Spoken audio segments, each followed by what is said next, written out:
In the footsteps of Agatha Christie, Hercule Poirot and the locked room enigma. Returning to London after a brief visit with an old army companion in Devonshire, I still carried the lingering tranquility of the countryside, the fresh, crisp air, and the comforting warmth of the local tavern's ale.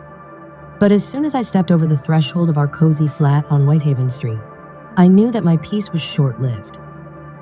There stood Hercule Poirot, my ever-reliable friend and unparalleled detective, enveloped in a cloud of tobacco smoke from his ever-present pipe. Before him lay an open map of England, and beside it, a telegram that he had clearly examined multiple times. His fastidiously groomed mustache quivered with restrained energy, and his eyes shone with that familiar greenish glint, a sign I had come to recognize well. Poirot was on the brink of a new case. "Ah, Hastings, mon ami. You arrive at just the right moment," he declared the instant he saw me.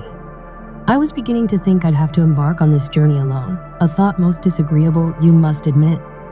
"We have a case, and not just any case, but the kind that makes my little gray cells dance with excitement." "A case?" I repeated, shrugging off my coat and placing my hat on the rack. "And where are we headed this time?" With a dramatic sweep of his hand, Poirot gestured toward the map. "To Essex, my dear friend. To the distinguished Crawford home, the ancestral home of Lord Richard Crawford. A telegram from his lordship arrived this morning. His younger brother, Edward Crawford, was found dead in his study last night under the most baffling circumstances." He paused for effect before continuing, his voice tinged with intrigue. "And here is the most curious part. The door was locked from the inside, the windows sealed shut, and the key was sitting on the desk next to the body.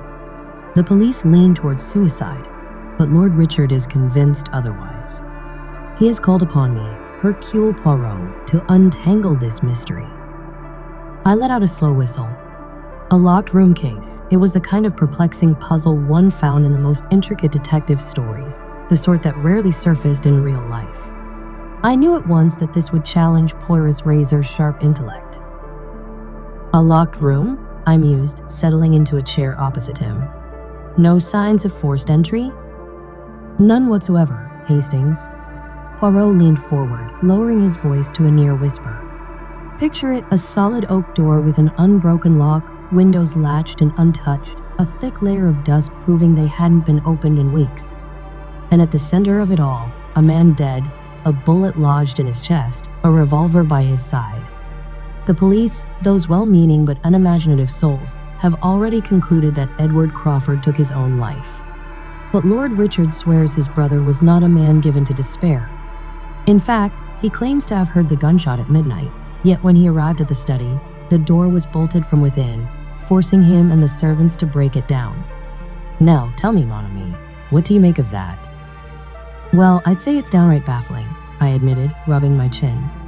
"If the door was locked from the inside and the key was still there, how could anyone have come or gone? It's impossible." "Impossible?" Poirot's eyes twinkled with amusement, a small smirk appearing on his lips. "Monsieur Hastings, how many times must I remind you? What appears impossible to the ordinary mind is, to Hercule Poirot, merely a puzzle to be solved. A murder in a locked room is like a fine dish. It must be savored, analyzed, and appreciated. And savor it, I shall. Pack your bags. We leave at once." Within 30 minutes, we were seated in a taxi bound for Liverpool Street Station. Poirot, as always, was the picture of refinement, his gray suit impeccably pressed, his hat precisely positioned, and a small leather valise by his side, an essential companion on such investigations. I, in contrast, felt somewhat disheveled from the hasty departure, but his infectious enthusiasm left no room for complaint. The train to Essex departed within the hour, and we secured a first-class compartment. As we settled in, Poirot immediately busied himself polishing his shoes with a small suede cloth, muttering disapprovingly about London's ever-dusty streets. "Tell me more about this Lord Richard," I prompted, gazing out at the landscape as it sped past. "What sort of man is he?" "Lord Richard Crawford is the very image of an English aristocrat," Poirot replied without looking up from his task. "Around 50 years of age, wealthy and influential. He inherited both his title and his fortune some 20 years ago after the passing of his father. His wife, Lady Eleanor, is said to be a woman of elegance and strong resolve. His younger brother, Edward, however, was quite the contrast, 40, unmarried, a man of indulgences, fond of gambling and fine brandy. From the telegram, it seems tensions had risen between them recently, particularly regarding an inheritance left by their late aunt. Lord Richard mentioned that Edward had been acting strangely in the past few weeks, though he firmly dismisses the idea of suicide. "And what about the police?" I inquired. "Surely they've examined the scene thoroughly." "Oh, indeed," Poirot said with a touch of disdain. "A local constable and 2 inspectors from Chelmsford conducted their investigation. They did what they know, took measurements, collected statements, and photographed the body. Their conclusion? That Edward Crawford shot himself in the chest, dropped the revolver, and perished, all within a locked room. But, Hastings, I do not place my faith in easy answers. There are too many unanswered questions. Why was there no note? Why lock the door at all? And most importantly, if no one entered or exited, how does one explain the gunshot heard by Lord Richard? No, something is amiss here. I am certain of it." As the train slowed, we arrived at the quaint Crawford End station, where a waiting carriage transported us to Crawford Hall. The journey took no more than 15 minutes, and as we approached, a grand red brick manor emerged through the towering oaks. The estate's gardens were immaculate, yet an air of unease seemed to settle over the place. Lord Richard met us in the grand entrance hall. He was a tall, lean man with streaks of gray at his temples and a grave expression. His dark suit was slightly rumpled, and his voice carried the weight of exhaustion. "Monsieur Poirot, Captain Hastings," he greeted us, shaking our hands firmly. "Thank you for coming on such short notice. This is a nightmare, a dreadful nightmare. My brother, I cannot believe he would do such a thing. Please, I beg you, find the truth." "My lord," Poirot inclined his head respectfully, "I assure you, I will do everything in my power. But first, I must see the scene of the crime, without delay." Lord Richard gave a solemn nod and led us down a long, carpeted corridor. We climbed a grand staircase to the 2nd floor, stopping before a massive oak door. The lock had been forcibly broken, the wood splintered. He pushed it open, and we stepped inside. Edward Crawford's study was a stately room, its lofty ceiling and walls lined with towering bookshelves giving it a distinguished feel. A large desk dominated the center of the space, the very spot where the body had been discovered. Though the body was gone, a dark stain on the rug remained. The revolver still lay on the floor near a table leg. The windows were closed, their latches undisturbed. As expected, the key rested atop the desk near an inkstand. A faintly smoldering fire burned in the hearth, peculiar for such a warm evening. On the desk stood an open bottle of brandy alongside 2 crystal glasses, one empty, the other half full. Poirot halted at the threshold, his keen eyes sweeping the room with that remarkable precision I had come to admire. He seemed to take in every detail in an instant. Then, with calculated steps, he moved toward the desk, bending slightly to inspect the key, careful not to touch it. "Curious," he murmured. "Most curious. Hastings, what do you observe?" A locked room, a revolver, blood," I began, feeling somewhat foolish under his keen gaze. "And brandy. It appears he was drinking before he died." "Drinking, you say?" Poirot straightened, gesturing toward the glasses. "Then why are there 2 glasses, mon ami? And why is there ash in the hearth on such a warm night? No, Hastings, this is not as simple as it seems. This is no suicide. This is murder, and I shall prove it." Edward Crawford's study, despite its grandeur, felt shrouded in an ominous air. Perhaps it was the lingering scent of blood in the carpet, or the dim glow of the setting sun filtering through heavy drapes, but I felt as though I had stepped into a page from a Gothic novel. Poirot, however, was utterly in his element. He paced the room with hands clasped behind his back, his deliberate steps echoing softly in the silence, much like an artist surveying his canvas before the first stroke. I lingered near the door alongside Lord Richard, the tension in the air nearly palpable. "So, my lord," Poirot began, pausing by the fireplace and narrowing his eyes at the small heap of ashes. "Tell me everything that transpired last night. Every detail, if you please." To Hercule Poirot, no detail is too small. Lord Richard cleared his throat, his usually steady voice betraying a slight tremor. It was just before midnight. I was in the library downstairs reading. Suddenly, a shot rang out, sharp, loud, like the slam of a door but with a metallic edge. Instantly, I knew it had come from Edward's study directly overhead. I rushed upstairs, pounded on the door, called his name, but there was no reply. I summoned the butler and a footman, and together we forced the door. When we entered, there he was, slumped behind his desk, a bullet in his chest. The revolver lay at his feet, and the key was on the table. It appeared as though he had. Well, you understand. But I refused to believe it, Monsieur Poirot. Edward would never do such a thing. Poirot nodded, his eyes fixed on the hearth, and asked gently, "And then?" "I ordered the police to be summoned," Lord Richard continued. "They arrived within the hour, examined the scene, and took the body. They ruled it a suicide and closed the case. But they were wrong. Edward may have been stubborn, fond of drink and cards, but to take his own life? Never." "Merci, my lord," Poirot said, turning to the desk and lifting the empty glass to his nose. "Brandy, and a fine one at that. This second glass, was it here when you entered?" "Yes, both were on the desk," Lord Richard confirmed. "One empty, the other with remnants. The police assumed Edward drank before. You know." "I see," Poirot murmured, setting the glass down before moving to the windows. He inspected the latches, ran a finger along the sill, then shook his head. "Not a speck disturbed, no trace of entry. The windows have not been opened. And the door, you say it was locked from within?" "Absolutely," Lord Richard affirmed. "The key was right in front of him. We couldn't enter until we forced the door." I could no longer hold back. But if the door was locked and the windows shut, how could anyone have gotten in or out? It's inexplicable. Poirot turned to me, a glimmer of amusement in his eyes. "Inexplicable to you, Hastings, but not to me. Everything is explicable with method. Observe." He pointed to a ventilation grate above the desk, half concealed by a bookcase. "It is slightly ajar. And something tells me that is no accident." I stepped closer and saw that he was right. The metal slat was pushed aside, revealing the dark void of a shaft plunging into the house depths. "Do you think the killer climbed through there?" I asked, envisioning someone squeezing through the narrow gap. "Oh, Hastings, your imagination knows no bounds." Poirot chuckled. "No, it is far too small, even for a child. But it is a detail, mon ami, and details are the key. Now, let us meet the household. My lord, kindly summon everyone who was here last night."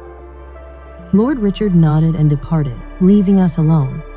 I watched as Poirot resumed his scrutiny, bending over the revolver without touching it, sniffing the ashes, then pacing along the walls, tapping panels as if searching for a hidden passage. His movements were precise, deliberate, like a watchmaker dismantling an intricate mechanism. Soon, the door opened, admitting 4 figures. First came Lady Eleanor Crawford, Lord Richard's wife, a tall, stately woman of about 40, her pale face framed by dark hair drawn into a severe bun. Her gray eyes were icy, yet her fingers fidgeted with the edge of a silk handkerchief. Next was Thomas Blake, Edward's secretary, a lean young man of 30, sharp-eyed, his shoulders hunched from hours spent over paperwork. Last entered Mrs. Hudson, the housekeeper, a stout woman with gray curls escaping her cap, her kindly face etched with worry. Lord Richard brought up the rear, standing near the door with an air of weary resolve. "Monsieur Poirot, Captain Hastings," he said, "here are those who were in the house last night. My wife, Lady Eleanor, Edward's secretary, Mr. Blake, and our housekeeper, Mrs. Hudson. The servants were asleep in the far wing. Only we 4 were in the main house." Poirot inclined his head with his customary grace, his gaze sweeping over them like a searchlight from which none could hide. "Madame, messieurs," he said softly, "I am here to uncover the truth. Tell me, if you please, what you were doing around midnight when the shot was fired." Lady Eleanor spoke first, her tone even but tinged with irritation. "I was in my bedroom, reading. I heard the shot but paid it no mind. Edward often fired at rooks in the garden. Then I heard Richard's shouts and came downstairs. Interesting, Poirot murmured. And you, Monsieur Blake? The secretary coughed, adjusting his spectacles. I was working in my room, preparing papers for Edward. He'd asked for a report by morning. The shot startled me, but I stayed put until I heard commotion in the hall. Edward. He'd been drinking all evening, grumbling about his troubles. I thought he was just making a racket. Drunk, you say? Poirot's eyes narrowed. When did you last see him? Around 10, Blake replied. He was in the study with a bottle of brandy. Said he wanted to be alone and slammed the door. Merci, and you, Madame Hudson? The housekeeper clasped her hands, her voice quavering. I was in the kitchen tidying after supper. Around 11, I saw someone heading to the study with a bottle. I thought it was Mr. Edward. He liked a nightcap. Then that awful noise. I nearly dropped a cup. Someone with a bottle? Poirot's eyes flashed. Are you certain it was him? I can't say for sure, sir, she faltered. The light was dim, and my eyes aren't what they were. No matter, madame, Poirot soothed. You've helped greatly. He turned to Lord Richard and me, rubbing his chin thoughtfully. So we have a midnight shot, a locked room, brandy, ashes, and a vent. Hastings, your thoughts? It's deucedly tangled, I admitted. Perhaps someone slipped him the revolver, and he… No, that doesn't fit. The 2 glasses. Ah, Hastings, ever the straightforward bulldog, Poirot smiled. But don't rush. We've only begun. My lord, leave us a moment. I must think. Lord Richard ushered the others out. Poirot approached the vent, stood on tiptoe, and peered inside. Curious, most curious, he muttered. Traces of soot. And something more. Hastings, we're on the right path, but it's a labyrinth and we must find our way out. Once Lord Richard and the others departed, a hush settled over the study, broken only by the faint crackle of embers in the hearth. Poirot stood by the vent, tapping his chin in deep thought, while I felt adrift. The details he deemed vital, the 2 glasses, the ashes, the open grate, remained scattered fragments to me, pieces of a puzzle I couldn't yet assemble. But I knew that, to him, they were already forming a hazy image. Well, Poirot, I ventured, what do you make of it? A shot, a locked room, brandy. Was someone with Edward before he died? Poirot turned, a spark of excitement in his eyes, the prelude to his deductive waltz. Someone was here, Hastings, without a doubt, he declared, stepping toward the desk and eyeing the glasses once more. 2 glasses are no accident. A man does not drink from 2 at once, does he? No, Edward had company. But how did this companion leave a room locked from within, with the windows sealed? That is the question, and I shall answer it. He lifted the empty glass, held it to the light, then set it down and moved to the hearth. Kneeling, he brushed the ashes with a fingertip and sniffed. Odd, he mused. Very odd. The ashes are fresh, yet they smell of more than wood, something peculiar. And why light a fire on such a warm night? Perhaps Edward was cold, I suggested, or wanted comfort? Comfort? Poirot snorted, rising. Mon ami, you are too sentimental. No, there is another reason. Let us hear more from our witnesses. It is time to dig deeper. He summoned Lord Richard, who soon returned with the others. They sat, taut as bowstrings, as though expecting Poirot to point the finger then and there. Lady Eleanor gripped her handkerchief tighter, Blake fidgeted with his spectacles, Mrs. Hudson twisted her apron, and Lord Richard stood with arms crossed, his face grim. Now, Poirot began, settling into Edward's chair and gesturing for them to sit. Let us delve further. My lord, you mentioned discord with your brother. Tell me more. Lord Richard frowned but complied. Yes, it's true. Our aunt, Lady Agatha, passed 3 months ago, leaving an inheritance, some £100,000. She split it evenly between Edward and me, but he felt entitled to more. Said I was wealthy enough with the estate while he needed funds to settle debts. We quarreled last week. He called me greedy. I told him his troubles were of his own making, too much gambling and drink. Intriguing, Poirot nodded. Lady Eleanor, what of this quarrel? She met his gaze, her voice cool yet quivering. I overheard them. Edward was livid, blaming Richard for everything. He even said, "You'll regret not giving me my share." I tried to calm him, but he brushed me off. It was dreadful. Did he seem drunk that day? Poirot asked, watching her closely. Oh yes, she replied swiftly. He drank often, especially lately. Brandy was his vice. That evening, I saw him take a bottle from the dining room around 9. Poirot nodded and turned to Blake. Monsieur Blake, you said Edward was drunk last night. How was he when you saw him at 10? Blake hesitated, his fingers trembling on his spectacles. He was despondent, sir. Complained of debts, said all was lost. Told me to leave him alone and nearly shoved me out. I heard him uncork a bottle as I shut the door. And you didn't return later? Poirot pressed. No, sir. I went to my room and worked until midnight. Then the shot came. Merci, and you, Madame Hudson, you saw someone with a bottle near 11. Might it not have been Edward? She furrowed her brow, her wrinkled face tense. Well, I'm not certain, sir. The figure was shadowed, but I assumed it was him. Who else would carry brandy so late? Though now that you ask, the step was lighter, not like Mr. Edward's heavy tread when he'd been drinking.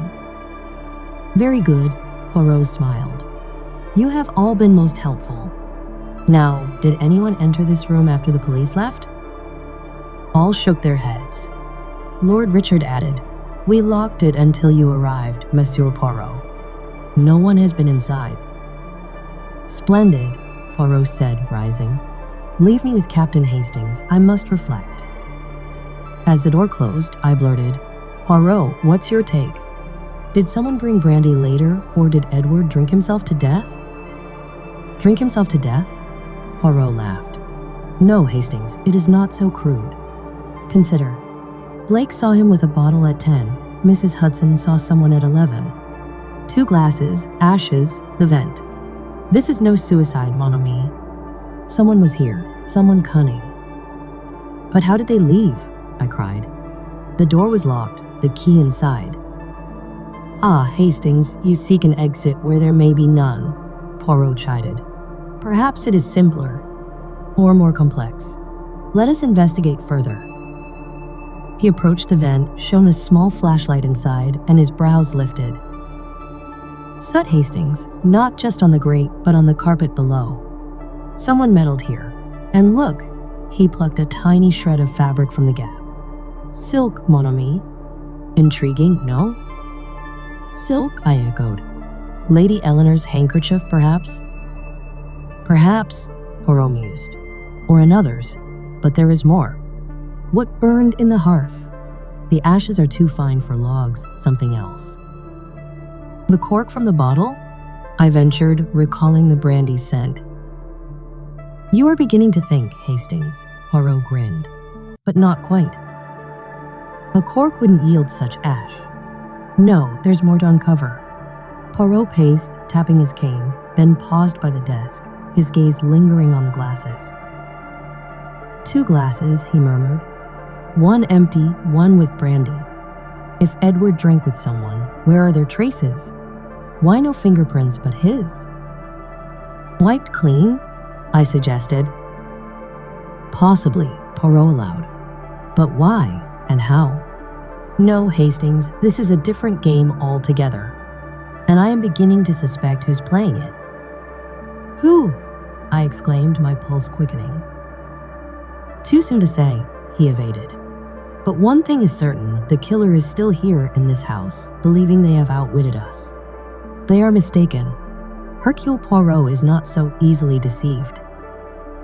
He fell silent, staring at the vent, and I knew his gray cells were at work.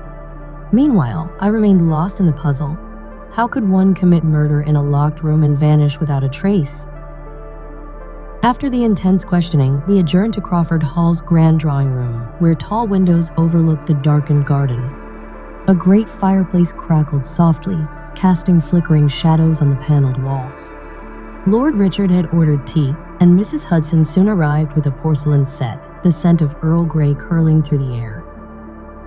Poirot, however, ignored it entirely. He settled into a deep armchair, legs crossed, twirling his cane as if it might conjure a solution. I, on the other hand, could not sit still. The details swirled in my mind: 2 glasses, ashes, silk, the vent, yet refused to form a whole. At last, I spoke, hoping to find some clarity. "Listen, Poirot," I began, pacing before the hearth. "Let's break this down. Edward was in the study, locked in, that's certain. The door was forced, the key found inside, the windows shut. If it wasn't suicide, then someone entered or left. But how? The vent is too small, you said so yourself. What if," I paused for effect, "the killer staged it to look like suicide? Gave Edward the revolver, persuaded him to fire, then somehow locked the door from outside?" Poirot looked up, his smile indulgent yet tinged with amusement. "Monsieur Hastings, your theory has a pulse, but it limps like an old neck. If Edward shot himself at someone's urging, how did that someone leave? The key was inside, and the lock, as Lord Richard assured us, and I confirmed, cannot be tampered with from without. No, it is something else. Something finer." "But the 2 glasses," I pressed. "They suggest he wasn't alone. Perhaps someone plied him with brandy, slipped in a sedative, then fired the shot? The ashes, could they be from burned poison?" Poirot chuckled, shattering my confidence. "Oh, Hastings, you never fail to entertain. Burned poison in the hearth, a fine plot for a novel, but not for reality. No, mon ami, poison does not burn to such ash, and its scent would be distinct." He trailed off, eyes suddenly fixed on the tea tray. "The brandy, it is a key, but not as you imagine. Give me a moment."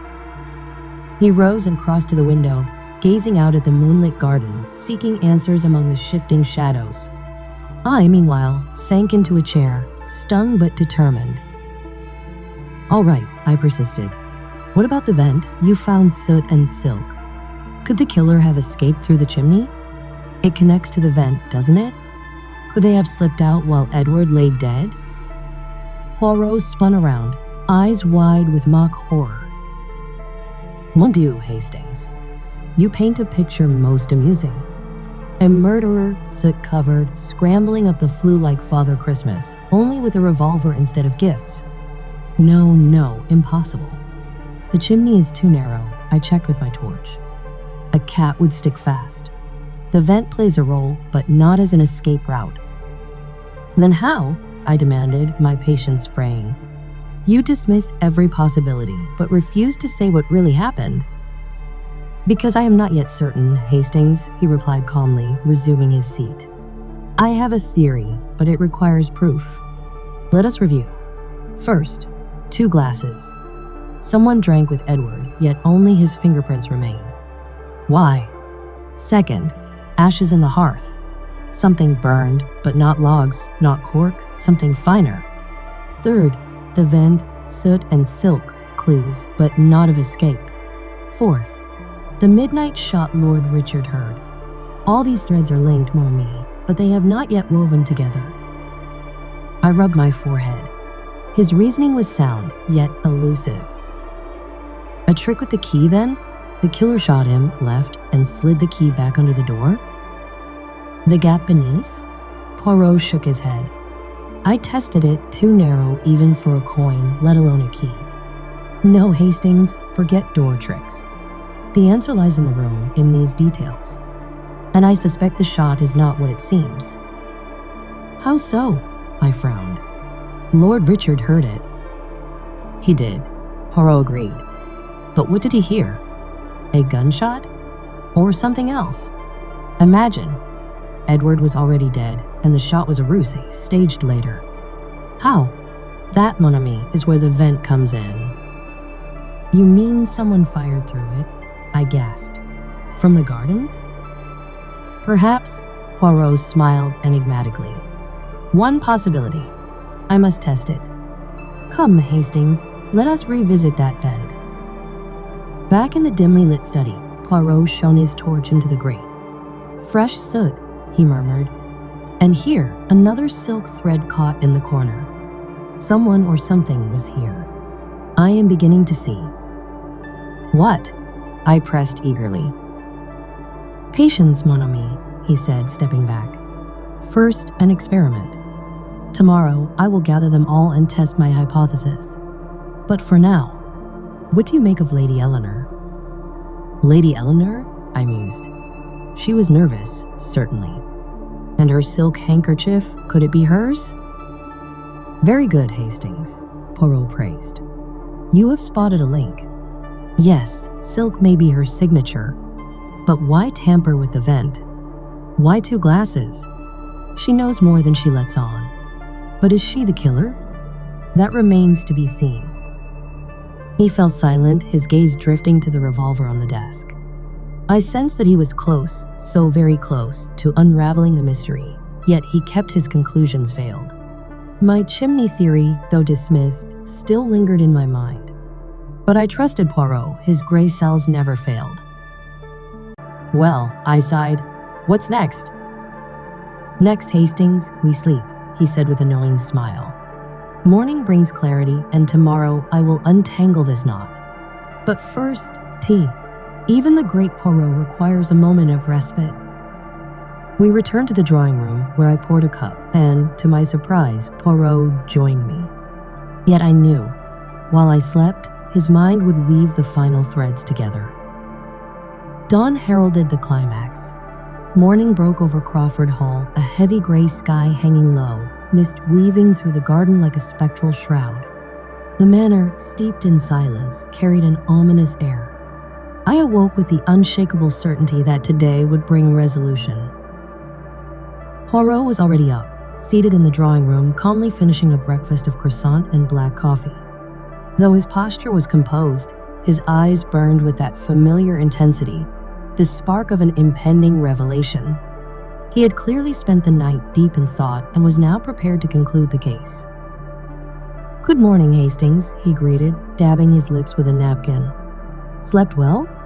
Excellent. Today, our gray cells shall dazzle. I have requested Lord Richard to gather everyone in the study in half an hour. We shall unveil the truth, mon ami. You've identified the murderer? I asked, pouring myself a cup of Mrs. Hudson's freshly brewed tea. I have, he affirmed with a faint smile. But proof, I require proof, and I shall obtain it. Keep your notebook ready, Hastings. This will be a performance worthy of Agatha Christie herself. Half an hour later, we assembled in Edward's study. Lord Richard, Lady Eleanor, Thomas Blake, and Mrs. Hudson sat in a semicircle before the desk, where Poirot took his place at the head. I stood by the door, notebook poised. Tension thickened the air. Lady Eleanor clutched her handkerchief so tightly her knuckles turned white. Blake fiddled with his glasses. Mrs. Hudson kept her gaze fixed on the floor, and Lord Richard sat rigid, bracing for whatever was to come. Mesdames et messieurs, Poirot began, standing with his hands clasped behind him. We are here to solve the riddle of Edward Crawford's death. The police have ruled it as suicide, but I, Hercule Poirot, declare otherwise. It was murder, carefully devised, masterfully executed, and the murderer is among us. A ripple of unease spread through the room. Lady Eleanor flinched. Blake shot a wary glance at Lord Richard.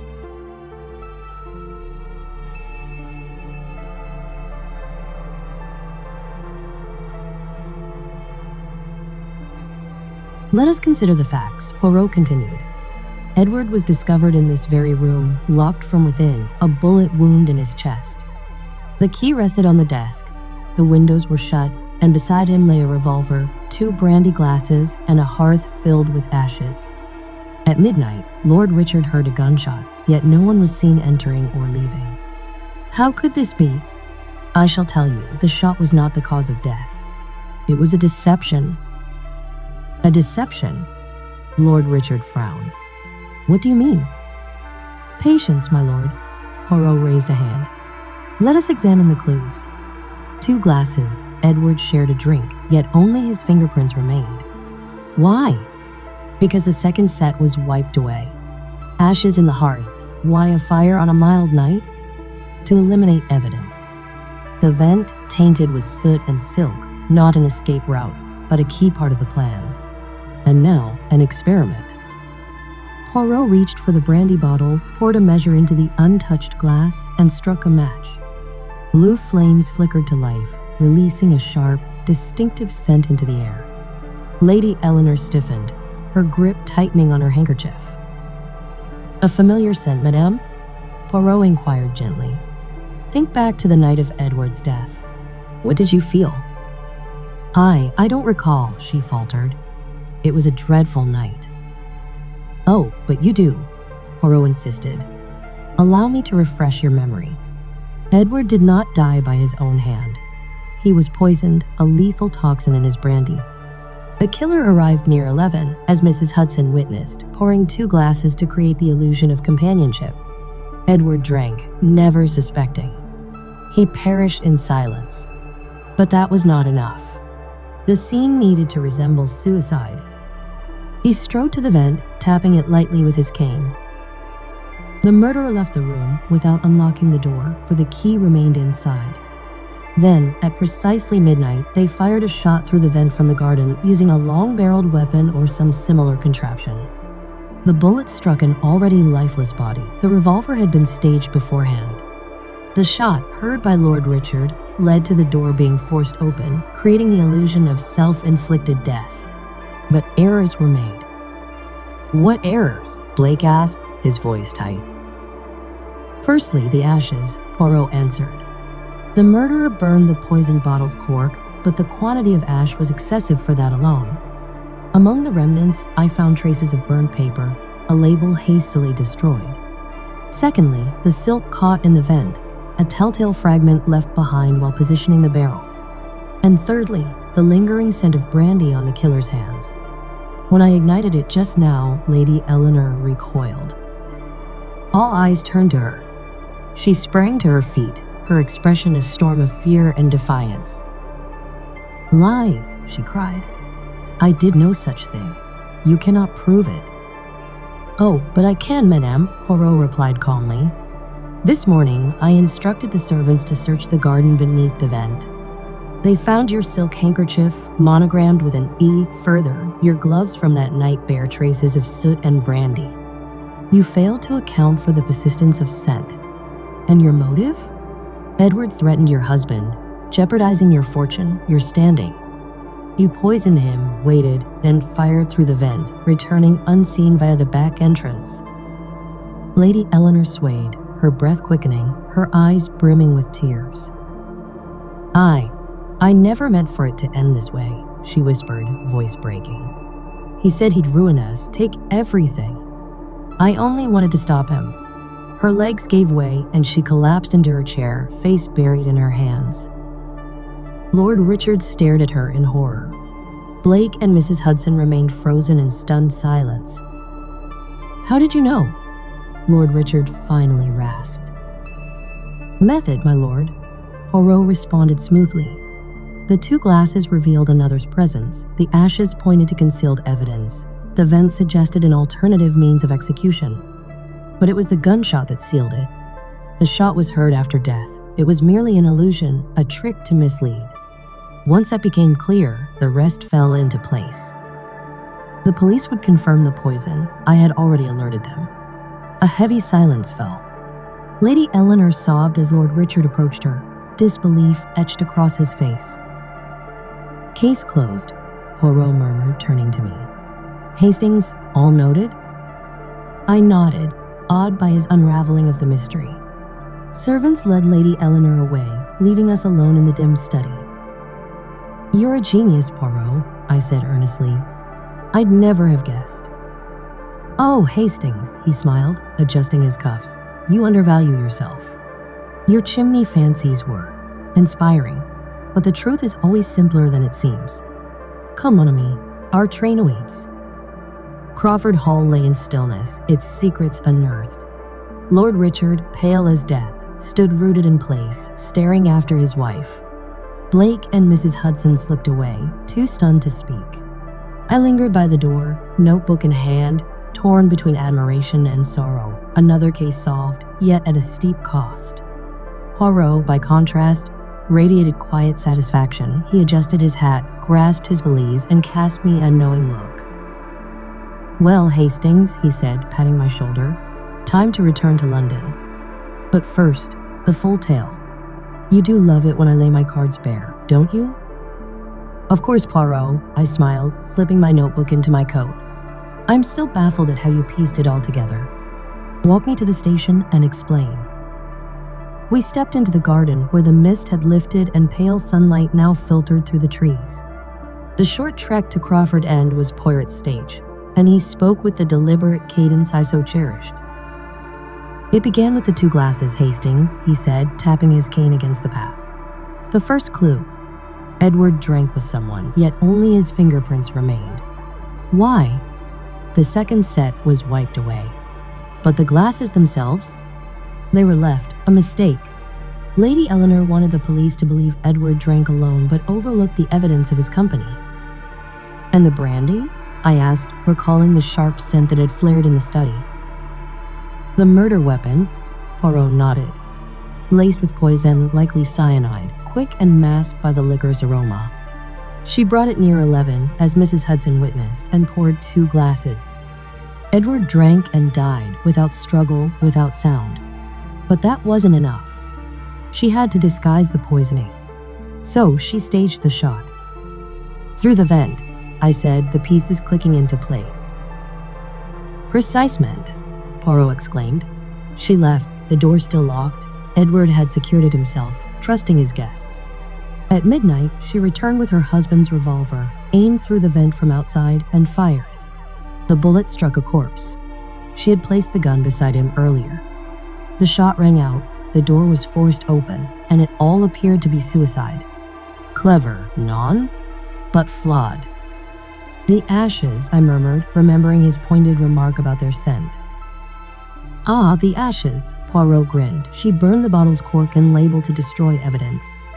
But there was too much ash for that alone, and the smell, paper and wax, not just wood, betrayed her. I knew something had been burned beyond mere kindling. Then, the vent gave me the final piece. Soot on the rug and a shred of silk caught in the grate as she aligned the barrel. She hadn't noticed it tear. But why her? I asked. Blake or Lord Richard could have done it. Motive, Hastings, Poirot said. Lord Richard sought reconciliation with his brother despite their quarrels. Blake, a mere secretary, had no reason to kill. But Lady Eleanor? She feared Edward would ruin them. And her nerves gave her away, the flinch when I ignited the brandy, her reaction to its mere mention. The handkerchief and sooty gloves sealed it. Why not just remove the second glass? I mused, trying to find a flaw. Haste, mon ami, Poirot shrugged. She had little time. She poisoned him, left, returned with the gun, fired the fatal shot, and slipped back through the rear door. There was no chance for finesse. The 2 glasses were her greatest mistake. Without them, the police might never have questioned the suicide. We reached the station, and I paused, gazing at him in admiration. You're a genius, Poirot, I admitted. I would never have considered the vent shot. My chimney theory was absurd. Not entirely, Hastings, he countered, his tone oddly gentle. Your chimney notion led me to the vent. You are my muse, though frequently astray. That's our strength. You charge ahead, I circle round, and together we find the truth. The train rolled in and we took our seats. As the Essex countryside blurred past, I marveled at how Poirot wove order from chaos, glasses, ashes, a vent, all neatly aligned. Yet one question lingered. What if she hadn't flinched at the brandy? I asked. Would you still have caught her? Certainly, he replied without hesitation. The handkerchief and soot were enough. Her reaction merely confirmed what I already suspected. Killers, Hastings, always leave traces, not just physical, but in their actions. One must only read them. I nodded, leaning back as the familiar bustle of London neared. This locked room mystery would remain one of Poirot's cleverest triumphs. You know, Poirot, I mused, gazing out at the city skyline, you should write a book. The locked study mystery, perhaps. A book? He laughed. Non, Hastings, that is your task. You've taken your notes.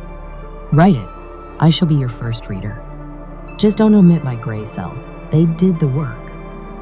We chuckled as the train chugged on. The case was closed, justice served, but one thing was certain: life with Hercule Poirot would never be dull. Crawford Hall faded behind us, but its mystery and his brilliance remained etched in my memory. Back on Whitehaven Street, I pulled out my notebook, flipping through my scribbles. Perhaps Poirot was right. Perhaps it was time to take up the pen. But that, as they say, is another story.